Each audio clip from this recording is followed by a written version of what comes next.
Shalom, Bapak Ibu dan saudara yang terkasih dalam Tuhan, baik yang ada di gereja maupun yang di rumah.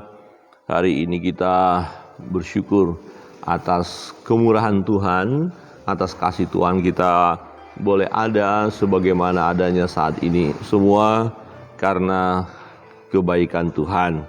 Bapak Ibu dan saudara yang terkasih dalam Tuhan, kita masuk dalam pembelajaran firman Allah. Pembacaan kita Mazmur 89 cukup panjang dan kita tidak membaca semuanya. Bapak Ibu bisa nanti di rumah membaca sampai ayat 53 ya.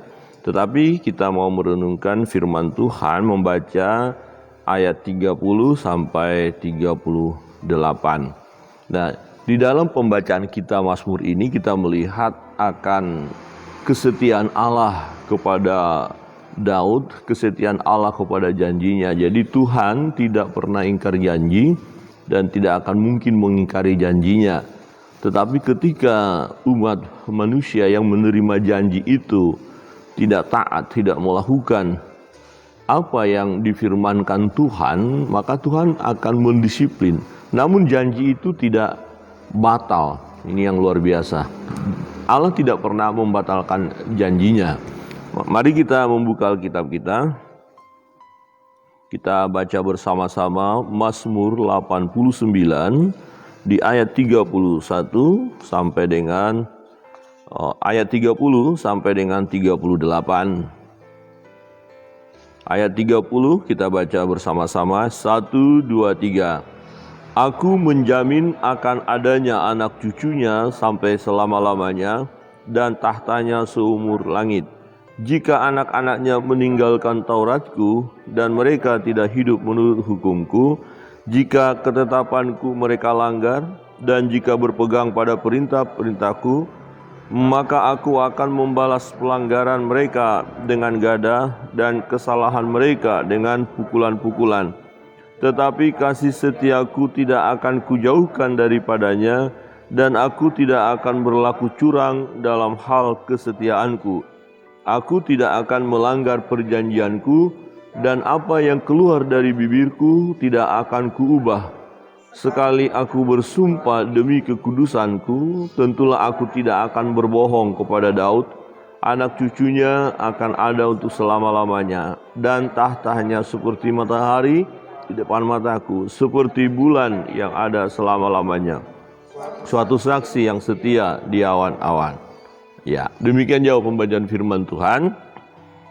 Nah, inti dari pembacaan kita keseluruhan, kalau Bapak Ibu nanti membaca, berbicara akan janji Tuhan kepada Daud, hambanya yang diurapi, yang dipanggil, dipilih oleh Tuhan. Dan kita lihat juga betapa Allah kita adalah Allah yang perkasa, Allah yang luar biasa. Berarti Allah ini adalah Allah yang sanggup menepati janji. Ya, jadi bukan Allah yang hanya bisa bicara saja tapi tidak bisa melakukan. Nah, perbuatan-perbuatan Tuhan sungguh ajaib diceritakan di dalam pasal ini. Dia dahsyat, dia luar biasa. Ya.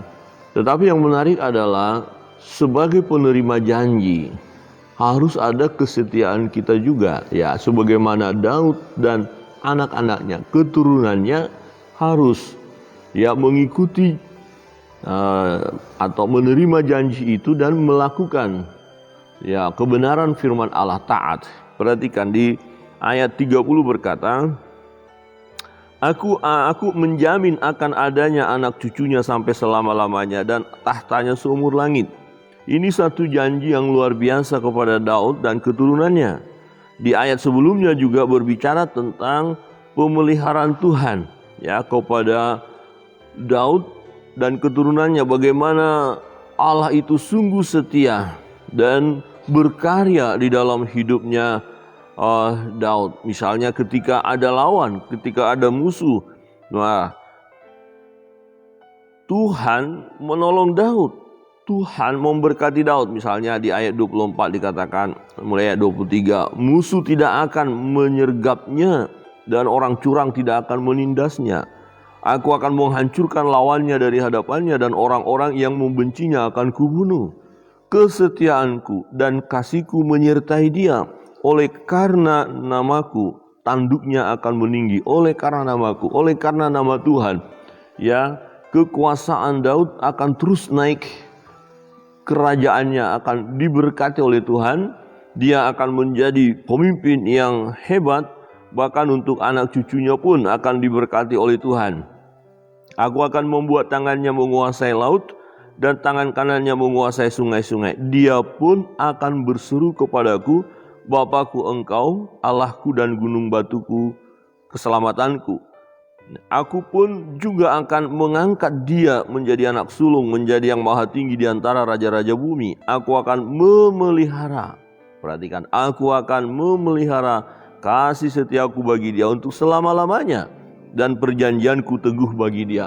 Perjanjian Tuhan kepada Daud, ya, teguh. Ini juga berbicara tentang perjanjian bahwa keturunan Daud akan memimpin, akan menjadi raja, bahkan menjadi raja untuk seluruh dunia, seluruh bumi, seluruh bangsa, yang digenapi di dalam Yesus Kristus Tuhan. Bapak Ibu Saudara yang terkasih dalam Tuhan, kita melihat perjalanan Daud sebagai hamba Allah, orang yang dipilih Allah, yang dikasihi Allah. Kita tidak perlu meragukan kesetiaan Daud. Walaupun ada dosa, ada kesalahan yang dilakukan, menunjukkan dia sebagai manusia yang lemah. Tetapi dalam perjalanan hidupnya dia selalu berseru kepada Tuhan. Dia selalu menyerahkan hidupnya kepada Tuhan. Dia selalu bersandar kepada Tuhan. Kita melihat bagaimana ketika dia hendak berperang memerangi bangsa-bangsa lain yang adalah musuhnya, dia bertanya kepada Tuhan, Tuhan, apakah kami akan berperang atau tidak?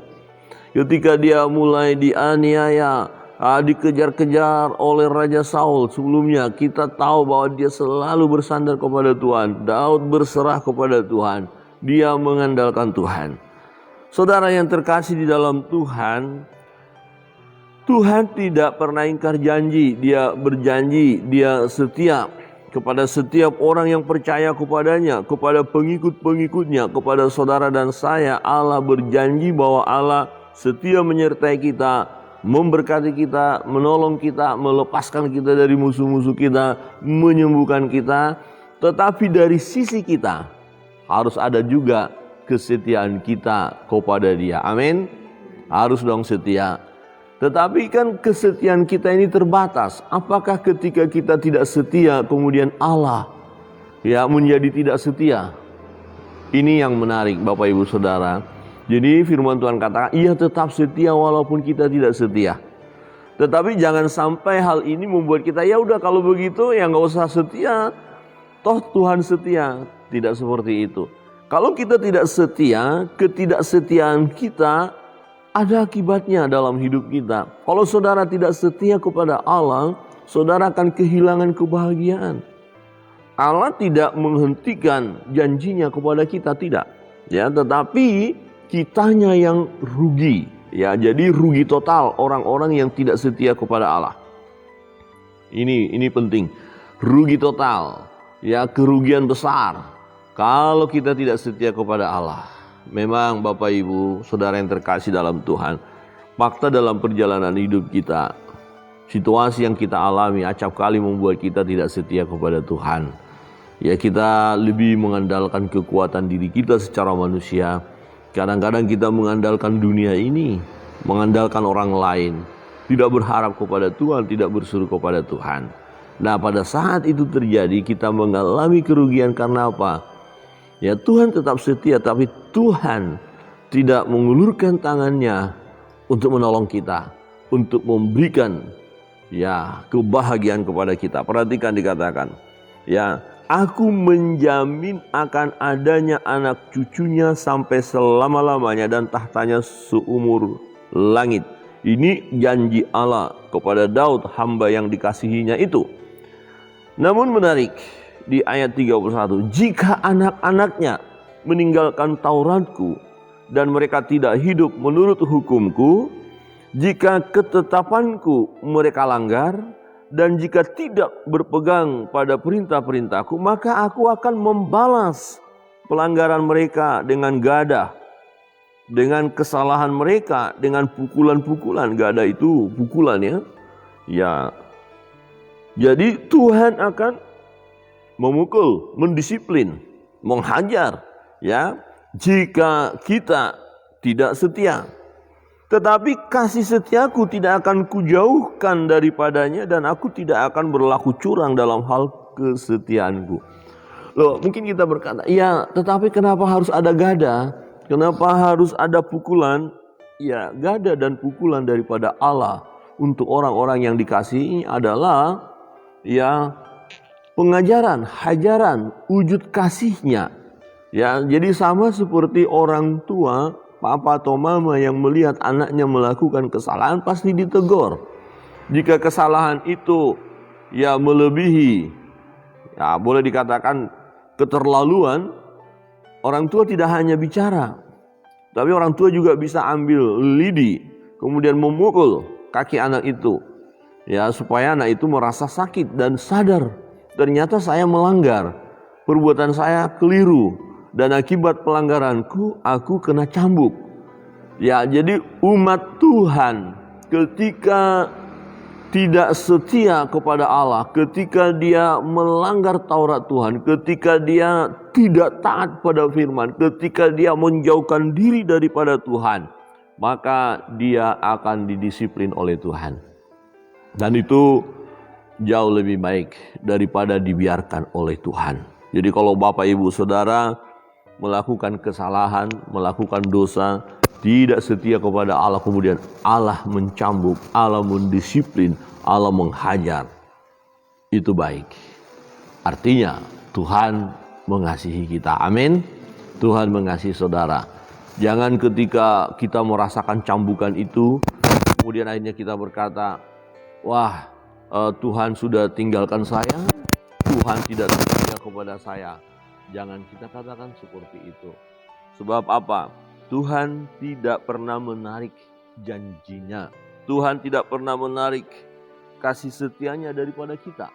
Setiap kita yang menerima janji Tuhan, ya kasih setia Tuhan, maka kasih setia Tuhan ini terus menerus ada dalam hidup kita, anak-anak kita, cucu-cucu kita, dan generasi berikutnya. Wah, ini luar biasa ya.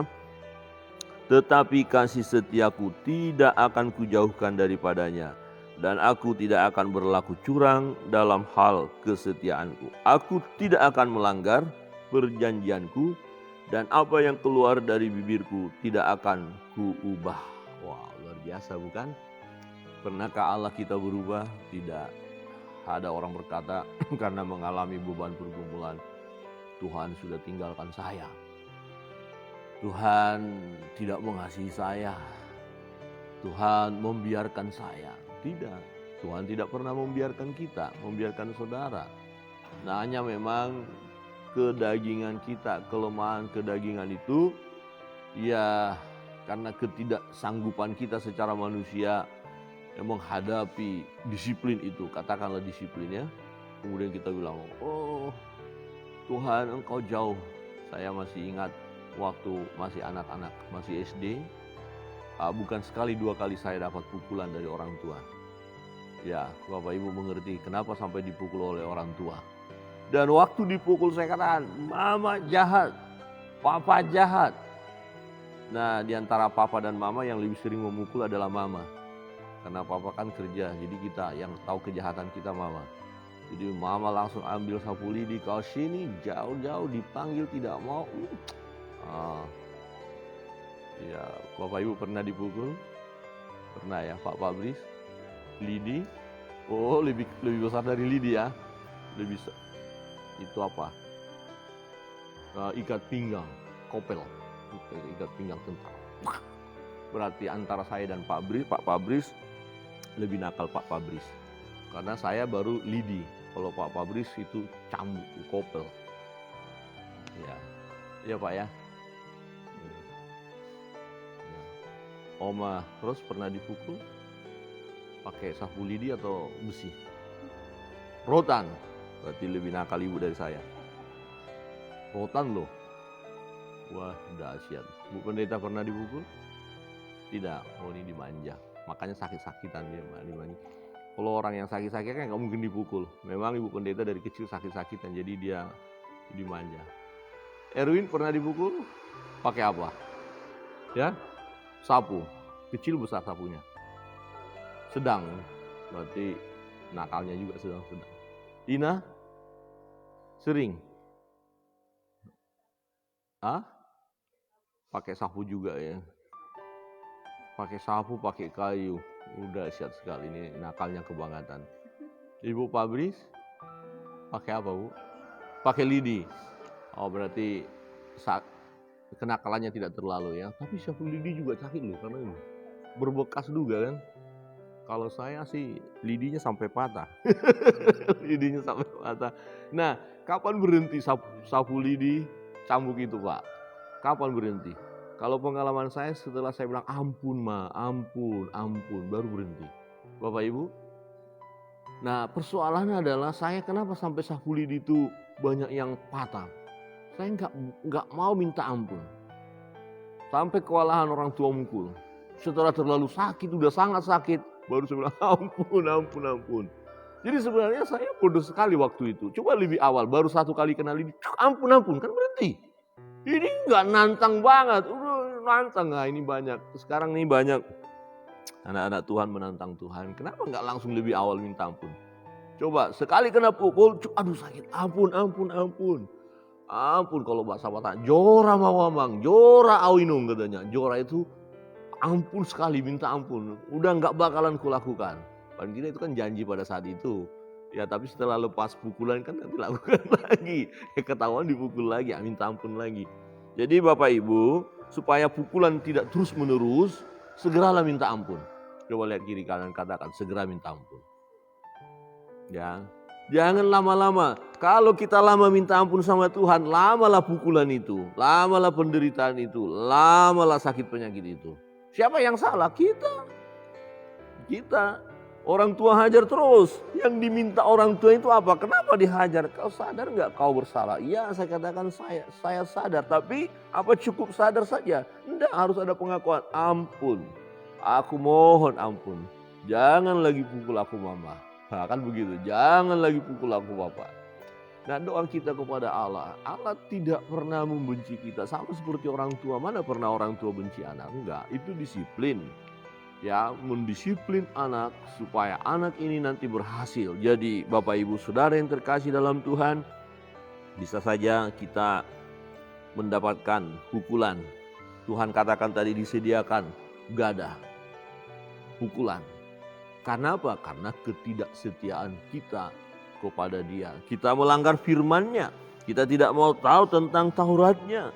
Ya, kita tidak mengikuti jalan-jalannya. Kita mau hanya berjalan semaunya kita. Tidak taat kepada Dia. Akhirnya Tuhan pukul kita. Tuhan cambuk kita. Bukan karena Tuhan tidak mengasihi kita. Ingat, cambuk itu adalah kasih Tuhan.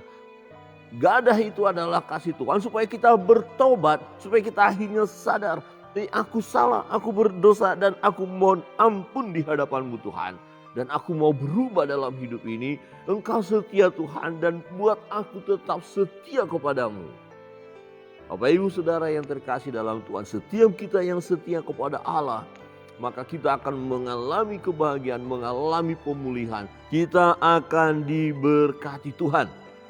Diberkati Tuhan, jiwa kita tenang, tentram, kita bersuka cita walaupun ada musuh, ada lawan yang menyerang kita. Tuhan tidak tinggal diam, Tuhan membela kita, Tuhan membentengi kita, Tuhan mengangkat kita dan meninggikan tanduk kita. Artinya Tuhan memberikan kekuatan kepada kita, memberikan sukacita kepada kita, dan janji-janjinya tergenapi dalam hidup kita. Pasti, peganglah janji Tuhan, Dia setia. Dia tidak pernah ingkar janji. Apa yang dikatakannya, ya dan amin. Sekali aku bersumpah demi kekudusanku, tentulah aku tidak akan berbohong kepada Daud, dikatakan. Tentulah Allah tidak akan berbohong kepada umat Tuhan.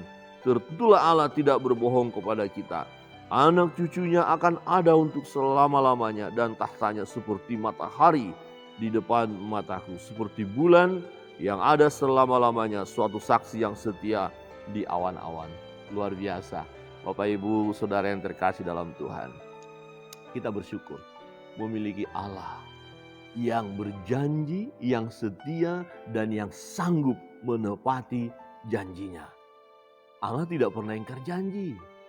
Ya, tetap janji itu berlaku. Oh, kita mengingkari, ya, tetapi Allah mengingatkan kita kembali supaya kita setia kepadanya, jangan mengingkari ya kesetiaan kita kepada Tuhan. Tuhan tidak pernah ingkar janji. Dari sisi Tuhan, kitanya yang kadang-kadang melakukan apa yang kita lakukan tidak sesuai dengan firman-Nya. Nah, ketika itu terjadi, Tuhan hanya mengingatkan, mendisiplin, menarik kita kembali untuk ada di dalam rel yang Tuhan sudah sediakan, rel kesetiaan itu. Jadi mari Bapak Ibu Saudara yang terkasih dalam Tuhan, ya, kita terima dengan sukacita kesetiaan Allah, janji Allah. Dengan cara apa? Kita setialah kepadanya. Ya, setialah kepadanya. Kiranya kebenaran firman Tuhan pada pagi hari ini menolong kita dalam perjalanan hidup ini. Mari kita terus setia kepada Tuhan. Jangan pernah meninggalkan jalan Tuhan. Ikutlah Tuhan. Berjalanlah bersama dengan Tuhan. Niscaya kita akan mengalami sukacita daripada Tuhan. Kita akan mengalami kebahagiaan, menikmati berkat-berkat-Nya. Dia adalah Allah yang setia dan menepati janjinya bagi setiap kita. Kita naikkan satu pujian.